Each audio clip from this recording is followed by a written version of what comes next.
بسم الله الرحمن الرحیم. قال رسول الله صلی الله علیه و آله و سلم: من قام رمضان ایمانا و احتسابا غفر له ما تقدم من ذنبه.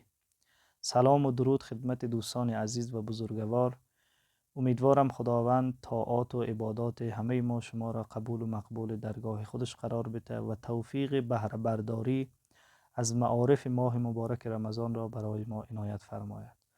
رسول گرامی مکرم اسلام صلوات الله علیه و آله فرمودند که من قام رمضان ایمانا و احتسابا، یعنی کسی که رمضان را به عبادت بپردازد از روی ایمان و از روی طلب پاداش از خدا، غفر له ما تقدم من ذنبه، بخشیده می شود گناهان گذشته او، یعنی همه گناهان گذشتهش بخشیده می شود. این حدیث به همین عبارت در منابع برادران اهل تسنن در صحیح بخاری و صحیح مسلم ذکر شده و به عبارت‌های دیگر که معناش دقیقاً همین می شود در منابع اهل تشیع هم ذکر شده که نشان دهنده اهمیت ماه مبارک رمضان است.